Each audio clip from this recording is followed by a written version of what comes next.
Once upon a time, in the lush, vibrant islands of the Pacific, there was a young girl named Moana. She was the daughter of Chief Tui and Sina, the beloved leaders of the island village of Motunui. Moana was destined to one day lead her people, but her heart longed for the sea. She would often gaze out at the endless horizon, feeling a deep connection to the ocean's call. Despite her love for the water, her father insisted that she stay on the island and learn to lead the people. "The ocean is dangerous," he would say. "Our ancestors left it for a reason. Stay here, Moana. Protect our people." But the ocean had other plans. One day, Moana discovered a hidden cave on the island, filled with old, ancient canoes. There, she learned of her ancestors' daring voyages across the ocean, spreading out into the world. She also found a faded map, marked with an island that had been lost for generations, the island of Te Fiti.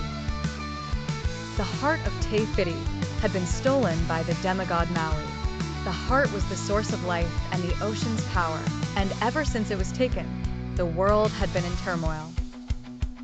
The seas became angry, and the islands began to suffer from storms and dwindling resources. Moana realized that she was the one who had to restore the heart to its rightful place and save her people. Despite her father's warnings, Moana knew that the ocean had called her for this very purpose. With a brave heart, Moana set out on her journey, sailing away in a canoe she found in the cave. She faced fierce winds and towering waves, but the ocean, sensing her determination, guided her. Along the way, she encountered many challenges, but none greater than meeting Maui, the trickster demigod who had stolen the heart. Maui was reluctant to return the heart, and he challenged Moana, trying to trick her into abandoning her mission. But Moana's courage shone through. She proved that the ocean had chosen her, and she had the strength to restore balance to the world. Together, they sailed toward the island of Te Fiti, where the heart belonged.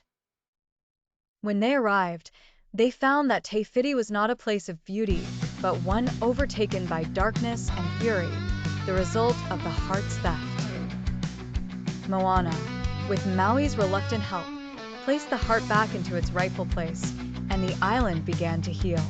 The ocean calmed, and the skies cleared. Moana returned to Motunui as a hero, but more importantly, she understood her true calling. She became a wise leader who embraced her connection to the sea and the ancient voyages of her ancestors. She taught her people to respect the ocean and to sail once more, ensuring that the island would thrive for generations to come. Moana's journey had not just been one of adventure, it had been a journey of self-discovery. She had answered the ocean's call, faced challenges with courage, and restored peace to her world. From that day on, Moana was known not only as the daughter of the chief, but as a legendary navigator and protector of her people. With peace restored to Motunui, Moana thought her adventures were over. But as time passed, the ocean began calling to her once more. Every day, she would feel the waves tugging at her heart, whispering of something beyond her island and the legacy of her ancestors. She had brought balance back to Te Fiti, but she knew the ocean's vast expanse held countless other mysteries and challenges waiting to be uncovered. One night, Moana stood at the shoreline, watching the moonlight reflect on the waves. Her grandmother's voice echoed in her heart, telling her, "The ocean chose you for a reason, Moana. Your journey isn't over yet." That was all the encouragement Moana needed. Early the next morning, she gathered supplies, prepared her canoe, and set sail once more. This time, her path was guided by the stars and her newfound sense of destiny. Moana didn't know exactly where she was going, but she trusted the ocean to lead her. As days turned into weeks, Moana sailed farther than she had ever imagined. She encountered islands with vibrant, unique cultures, each with its own legends and spirits of the sea. On one island, The villagers spoke of an ancient creature named Taifonga, a massive sea dragon who guarded a hidden underwater city. The city, they said, was filled with wisdom and artifacts from an era long past. Curiosity and courage led Moana to pursue this legend. Following the villagers' directions, she journeyed to a mysterious part of the sea, where whirlpools spun and the water gleamed with a strange, silvery light. Her canoe rocked, but Moana steered it with skill. Suddenly, a shadow loomed beneath her, dark and enormous. It was Taifonga, his scales shimmering like armor under the sunlight. Taifonga rose from the water, towering over Moana's canoe, his ancient eyes reflecting wisdom and sorrow. With a voice that resonated deep within her, he spoke. "Why do you seek the city below, young voyager?" he asked.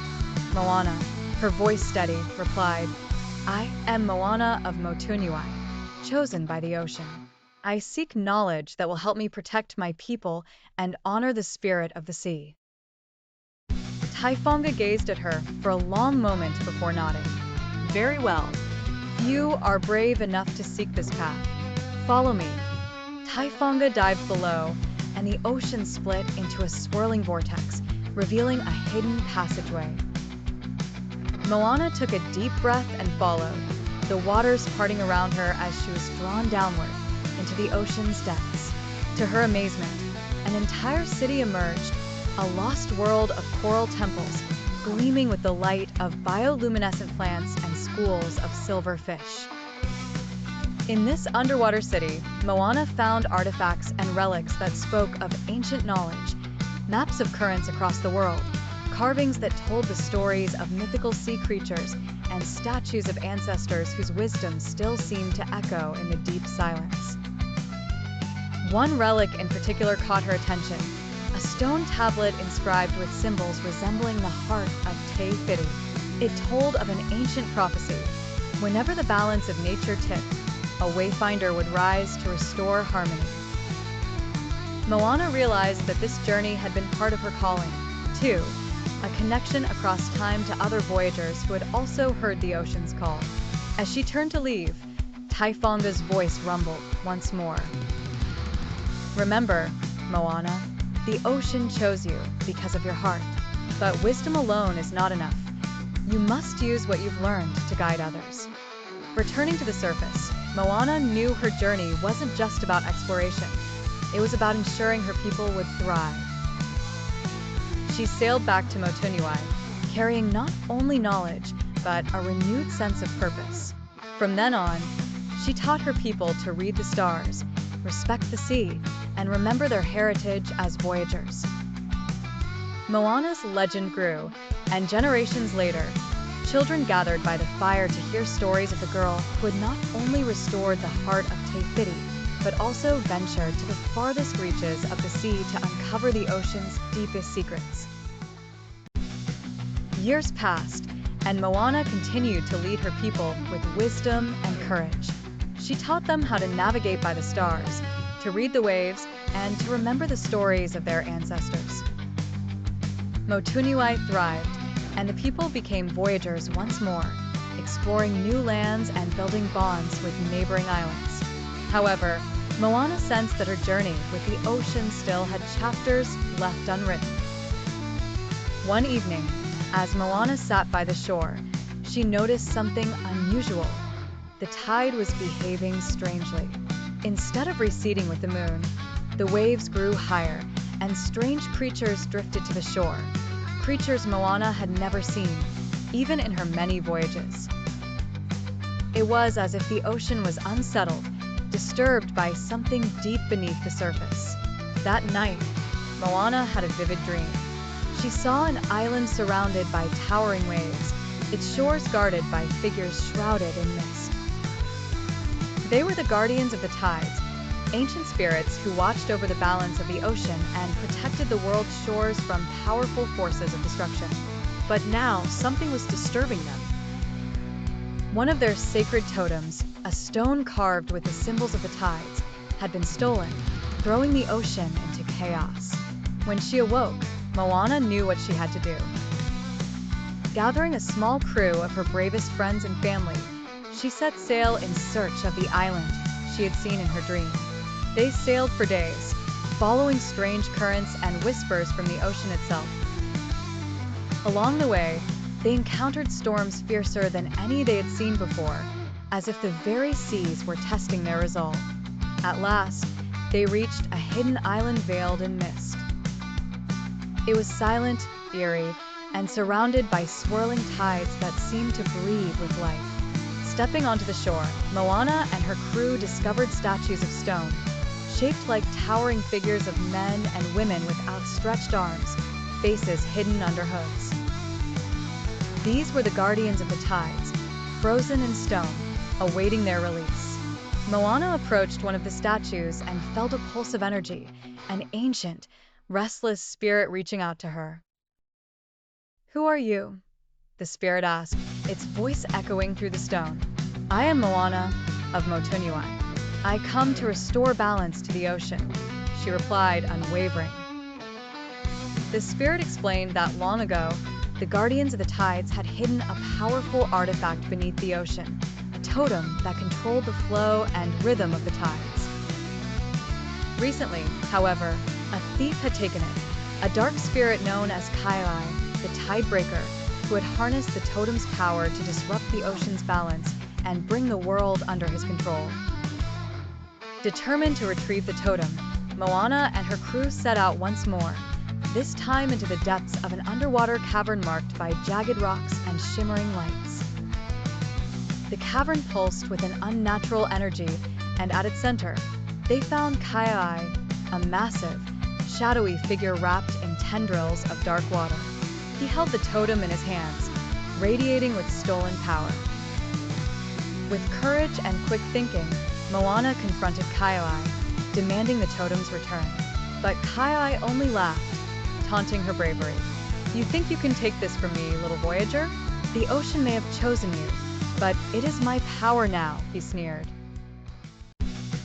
Moana's legend continued to grow, and though she had seen many incredible wonders, her heart remained open to new journeys. Life on Motunui was prosperous, and her people had become skilled voyagers, exploring far beyond the shores of their ancestors. Yet one night, the stars above seemed to glimmer with a new light, as if calling out to Moana once again. That evening, an elderly traveler arrived at Motunui, carrying a strange, glowing crystal. He introduced himself as Tamatoa, a wayfinder from a distant island. Tamatoa spoke of an ancient mystery, the Star of Kailua, a mythical star that had once guided voyagers safely through the darkest parts of the ocean. According to legend, the Star of Kailua had fallen from the sky centuries ago and had become hidden deep within an uncharted island known as the Isle of Shadows. The island is protected by powerful forces, Tamatoa warned. No one has ever returned from its shores. But the Star of Kailua is not only a guide for voyagers, it's said to be a source of wisdom and strength for those brave enough to seek it. Despite the danger, Moana felt a pull to find the star. The ocean's call was as strong as ever, and she knew she had been chosen to uncover the secrets that lay beyond the horizon. The next morning, she prepared her canoe, gathered a small group of her most trusted friends, and set sail, with Tamatoa guiding them by starlight. As they traveled, Moana felt the ocean growing colder and the skies darker. The familiar constellations above began to fade, and the only light was the faint, silvery glow of the mysterious star that Tamatoa carried. For days, they sailed through mist and shadows, their courage tested by storms and powerful whirlpools. Finally, they arrived at the Isle of Shadows. The island was cloaked in a thick fog, and strange, ethereal lights flickered along its rocky shores. Moana's crew hesitated, feeling the weight of the island's ancient, watchful presence. But Moana stepped forward, her resolve unshaken. She could feel the pull of the Star of Kailua, calling to her from somewhere deep within the island. As they explored the island, they encountered unusual creatures, phantom-like birds with glowing feathers and strange, whispering winds that seemed to speak in an ancient language. The island was alive, filled with spirits of voyagers who had come before, their energy lingering in the mist. Guided by the whispers, Moana and her crew eventually found a cave at the heart of the island. Inside, they discovered a hidden chamber where a brilliant stone pulsed with light, the Star of Kailua. It shimmered like the night sky, filled with constellations that seemed to shift and dance. As Moana approached it, she felt an immense power, an ancient wisdom flowing through her. But before she could reach the star, a figure emerged from the shadows. It was Teaki, the keeper of Kailua, a guardian spirit bound to protect the star from anyone who sought to misuse its power. Teaki's voice echoed like a wave crashing on a distant shore. "Why have you come here, Moana of Motunui?" Teaki asked, his gaze fierce but curious. Time passed, and Moana grew into a wise and respected leader. Yet the ocean's mysteries never ceased to call her. She'd seen so much: guardians of the tides, fallen stars, hidden islands, and yet she sensed that there were still deeper truths beneath the waves, secrets lost to time itself. One night, as she drifted into sleep, she dreamed of an endless ocean stretching beneath her canoe, darker and quieter than any sea she had known. She heard faint whispers, like ancient songs echoing from the deep. When she awoke, she felt a pull stronger than any before, as if the ocean itself were asking her to come closer, to dive deeper. That morning, she prepared her canoe, setting sail alone. The sea was calm, carrying her far from any familiar shore. As she sailed deeper into the unknown, she noticed the water around her changing. A luminous glow rose from below, as if the depths were filled with stars. Suddenly, the ocean parted, pulling her down with a gentle but unstoppable force, leading her into what felt like a dream. Moana opened her eyes to find herself in a place unlike any she had ever seen. The realm of forgotten waves. The water here was clear and still, stretching endlessly in every direction. All around her, she saw shapes floating gently in the current. Ancient canoes, relics of islands she didn't recognize, and strange glowing shells. This was a place where the memories of voyagers long past had come to rest, a world suspended between the ocean's depths and the vastness of time. As she drifted through this mysterious realm, Moana sensed that she was not alone. She saw the silhouettes of voyagers who had journeyed to this place centuries before her, figures with eyes that shimmered like the sea and voices that echoed like distant waves. They were the spirits of wayfinders, each one drawn here by the same call she had heard. One of these spirits approached her, an ancient voyager with a kind, weathered face. He introduced himself as Lenu, the first great navigator of his people, who had discovered many of the islands her ancestors called home. "You've come far, Moana of Motunui," he said, his voice like the rolling tide. "Why have you sought us?" Moana felt a deep reverence for the spirits around her. "I seek understanding," she said, "to know more about the ocean that connects us all. I want to honor my people, and I feel there is more I must learn."